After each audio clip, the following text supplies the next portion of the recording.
இந்நிகழ்ச்சியை வழங்குவோர் grand royal tours and travels. கொன்றிருக்கும் இடமெல்லாம் குமரன் இருக்கின்ற இடமாக பத்துமலை முருகன் திருத்தலத்தில் நாம் இப்பொழுது இருக்கிறோம். டான் ஸ்ரீ டத்தோ திரு நடராஜா அவர்கள் இந்த அற்புதமான உலகமே வியந்து பார்த்து கொண்டிருக்கின்ற இந்த குடமுழுக்கு விழாவின் இந்த கோயிலின் நிறுவனர் டான் ஸ்ரீ டத்தோ திரு நடராஜா அவர்கள் நம்மிடையே இருக்கிறார். அவருடைய பேட்டியை இப்பொழுது நான் காண்போம். ஐயா வணக்கம்ங்க. இந்த கோயிலோட குடமுழுக்கு பற்றி நாங்கள் நிறைய சொல்லிட்டு இருக்கிறோம், டிவியில் எல்லாமே போட்டிருக்கோம். நீங்கள் சொல்லும் பொழுது அதை கேட்கறதுக்கு எங்களுடைய பார்க்குற வியூவர்ஸ்க்கு ரொம்ப சந்தோஷமாக இருக்குது. நீங்கள் சொல்லுங்கள். 12 ஆண்டுகளுக்கு ஒரு முறை திருப்பணி செய்து குடமுழுக்கு செய்வது நம்முடைய இந்துக்களினுடைய ஒரு பண்பாடு. அந்த வகையில் இந்த ஆண்டினுடைய குடமுழுக்கு விழா இந்த ஆண்டு நடைபெறுகின்றது. இதற்காக கடந்த ஆண்டே நாங்கள் எங்களுடைய வேலைகளை துவக்கி இன்று ஒரு முழுமையான ஒரு கோயிலை நாம் அடைந்திருக்கின்றோம். அதோடைய கும்பாபிஷேகம் இப்பொழுது நடைபெற்று கொண்டிருக்கின்றது.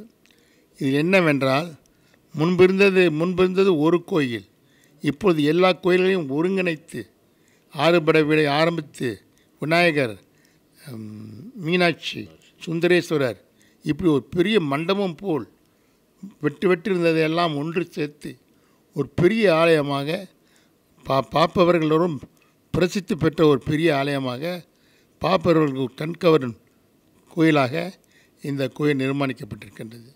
இந்த கோயிலினுடைய சிற்ப வேலைகளெல்லாம் தமிழ்நாட்டிலிருந்து வருகை தந்த சிற்பிகளால் வடிவமைக்கப்பட்டது. இந்த கோயிலினுடைய வர்ணப்பூச்சிகளை பார்த்தால் எல்லோரும் வியக்க வண்ணம் இருக்கின்றது.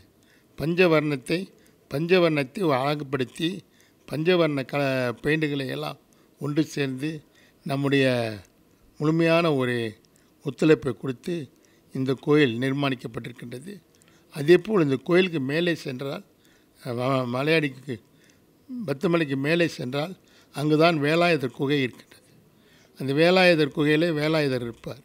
அது பக்கத்திலே முருகன் இருக்கின்றது, பாலமுருகன் வைக்கப்பட்டிருக்கின்றது. அதுவும் பெரிய வடிவமைக்கப்பட்டு ஒரு ராஜகோபுரமே கட்டப்பட்டு அந்த கோயில் முற்றிலும் மாற்றி அமைக்கப்பட்டுள்ளது. அதற்கு மேலே சென்றால் வள்ளிதேவானை கோயில்.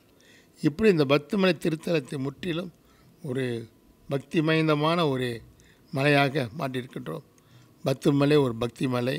அதற்கு ஏற்றாப்போல் 140 அடி உயரமுள்ள ஒரு சிலை எங்களால் 10 ஆண்டுகளுக்கு முன்பு நிர்மாணிக்கப்பட்டு உலகம் பூராவும் இந்த முருகன் சிலை பற்றி தான் பேசுகின்றார்கள். அதனுடைய படத்தை தான் வைத்து பார்க்கின்றார்கள்.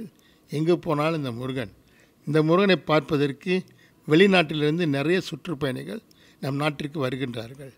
இப்பொழுது நாங்கள் நிர்மாணித்திருக்கின்ற படிக்கட்டுக்கள் 4 படிக்கட்டுகளையும் ஒரு புதிய கலவையில் வர்ணத்தில் பூசப்பட்டு இதுதான் இன்று டாப் சப்ஜெக்டாக நம்முடைய மலேசியாவிலே இருக்கின்றது. எல்லோரும் பார்க்கின்றார்கள்.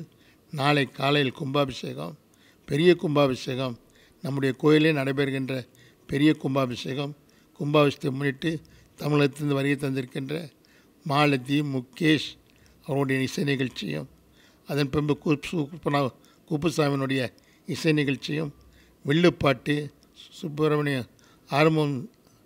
சுப்பு ஆறுமுகத்தினுடைய மகளுடைய வில்லுப்பாட்டு, இப்படி கோலாட்டம், மயிலாட்டம், காவடி ஆட்டம், தலை சிறந்த கலைஞர்களால் நிகழ்ச்சிகள்லாம் படைக்கவிருக்கின்றோம். இந்த நிகழ்ச்சியிலே முத்தரப்பு வாய்ந்தாப்போல் நாளை காலை கும்பாபிஷேகம், குடமுழுக்கு விழா. முதல்ல கீழ் கோயில்களுக்கு குடமுழுக்கு செய்துவிட்டு அதன் பின் மேலே இருக்கக்கூடிய வேலாயுதருக்கும் செய்து இந்த நிகழ்ச்சியை நிறைவு செய்யவிருக்கின்றோம். நீங்களும் இந்த தருணத்தில் வருகை தந்து என்னுடைய பேட்டியை எடுத்தமைக்காக நன்றி தெரிவித்துக் கொள்கின்றேன். நன்றி, வணக்கம். மிகவும் அருமையாக அற்புதமாக இந்த கோயிலுடைய திருத்தலத்தை பற்றி ஐயா அவர்கள் நம்முடைய கூறினார். நீங்கள் இயல்பான வார்த்தைகள் ஐயா, மனசுக்குள்ள இருக்கிற விஷயங்கள் அப்படி அலங்கார வார்த்தைகள் எல்லாம் இயல்பாக வந்தது எங்களுக்கு ரொம்ப மனதுக்கு நிறைவான தருணமும் கூட உங்களை சந்தித்ததில். நன்றிங்க. மாயா டிவி நியூஸ் சேனலுக்காக இந்த நிகழ்ச்சி வெகு சிறப்பாக இந்த சேனல் உயர வேண்டும், எல்லோரும் பார்க்க வேண்டும். தேவஸ்தானத்தின் வாழ்த்துக்களோடு என்னுடைய வாழ்த்துக்களையும் தெரிவித்துக் கொள்கின்றேன்.